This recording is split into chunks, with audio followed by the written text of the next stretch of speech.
Hello दोस्तों, नमस्कार, आदाब, सत श्री अकाल। आज आप लोग के लिए एक नया केस लेकर के आया हूँ। हर रोज़, हर दिन, हर एक केस नया होता है, क्योंकि हर केस में डायग्नोसिस जो होता है कुछ न कुछ अंतर होता है। क्योंकि पशुओं की डॉक्टरी केवल और केवल डायग्नोसिस पर है। अगर आपकी डायग्नोसिस सही है तो पशु ठीक होते हैं।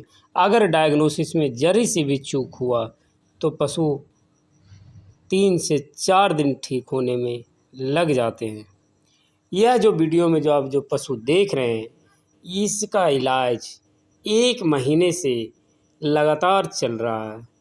इसका ब्लड टेस्ट, यूरिन कल्चर, गोबर का टेस्ट भी हो गया, लेकिन रिपोर्ट में कुछ नहीं आया। रिपोर्ट में, ब्लड के रिपोर्ट में इसका केवल न्यूट्रोफिलिया बढ़ा हुआ है। गोबर का टेस्ट में ओवा है, अंडा है, जो उसका डिवर्मिंग भी करवा दिया गया है, लेकिन फिर भी किसी प्रकार का सुधार इसमें नहीं है और लगातार इलाज होते हुए और पशु चारा हल्का हल्का खा रही है। इसका इलाज सर्रा भी किया गया है। सर्रा ट्रिपनोसोमा का इलाज में इसमें पशुपालक ने बताया कि नाइजोम का इस्तेमाल किया गया था।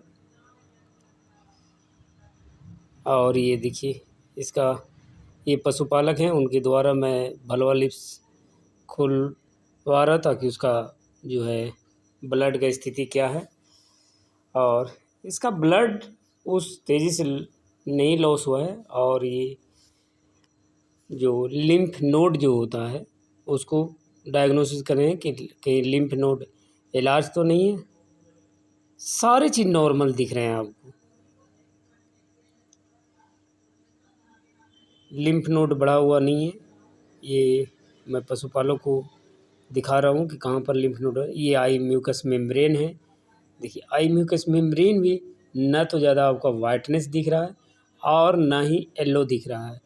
पिंक में भी पूरा पिंक नहीं है, हल्का ब्राउन टाइप का जी है, लेकिन इसमें उस तरह का। ये देखिए, डेंटल पैड का चेक करें, ये भी अभी नॉर्मल में ही है, किसी प्रकार का ज़्यादा क्षति नहीं हुआ है।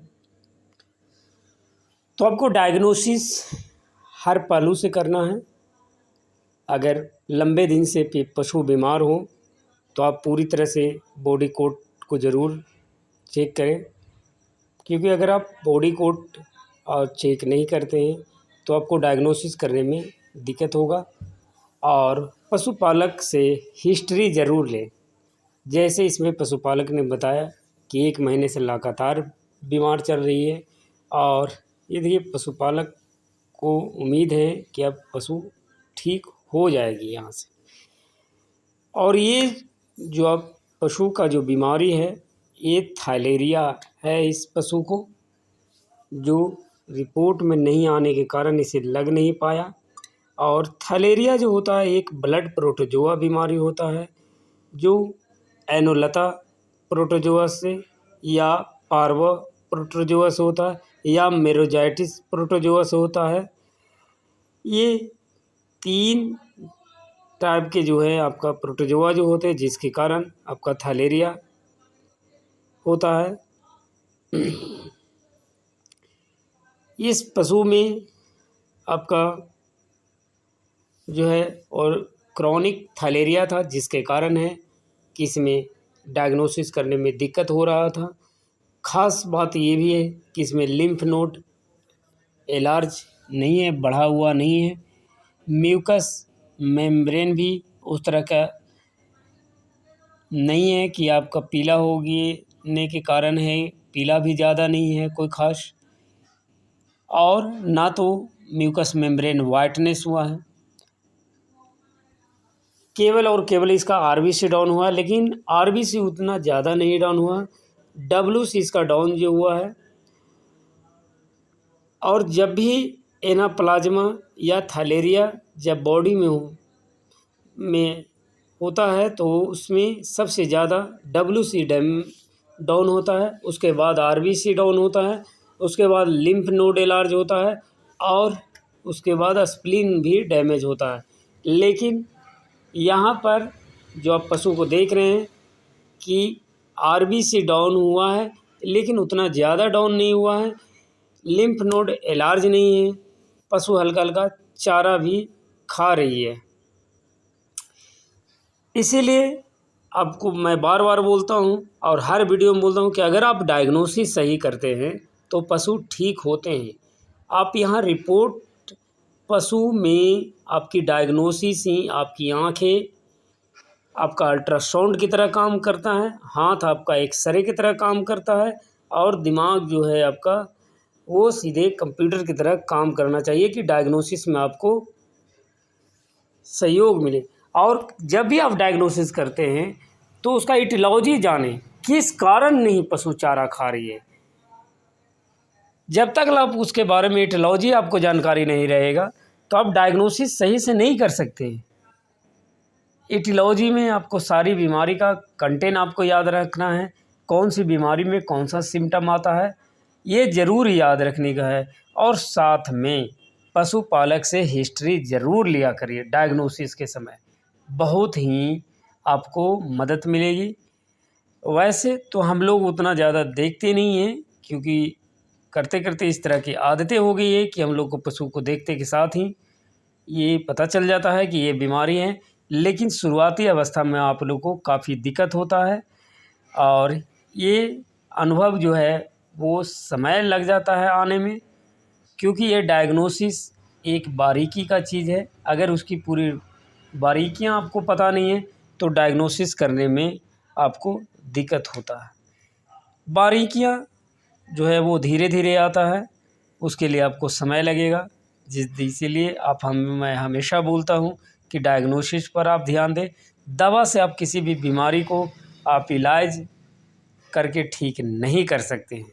अगर दवा से ठीक होने का रहता तो इससे 1 महीने से लगातार मेडिसिन पर है, फिर भी पशु ठीक नहीं हुआ। यहाँ तक इसे फ्लूइड वगैरह सारी चीज़ दिए गए थे, फिर भी पशु ठीक नहीं हुआ। तो इस पशु का जो है सही डायग्नोसिस किया गया और सही डायग्नोसिस में इसे क्रॉनिक थैलेरिया है और क्रॉनिक थैलेरिया का इसका इलाज किया जा रहा है। तो इस तरह के समस्या के समाधान के लिए आप अपने नज़दीकी और अनुभवी पशु चिकित्सक से ज़रूर संपर्क करें। इस पशु को इलाज इस प्रकार किया गया, इसमें फ्लूइड दिया गया, साथ में ओटी दिया गया, CPM का इस्तेमाल किया गया, इसमें बुपावेन का इस्तेमाल किया गया, कॉन्सिफ्लैक्स का इस्तेमाल किया गया, एनाल्जेसिक का इस्तेमाल किया गया। इतना देने के बाद आप देख रहे हैं कि पशु जो है चारा भर भर के खा रही है। तो इस तरह का अगर आप रिजल्ट चाहते हैं तो आपकी डायग्नोसिस भी इस तरह का होना चाहिए, क्योंकि पशुओं की डॉक्टरी में ना तो आपके पास ब्लड की टेस्ट की सुविधा है, ना आपके पास यूरिन कल्चर की सुविधा है, ना आपके पास मिल्क टेस्ट का सुविधा है, ना आपके पास गोबर टेस्ट का सुविधा है। केवल और केवल डायग्नोसिस ही आपका सबसे बड़ा हथियार है जिससे आप पशु का सही इलाज कर सकते हैं।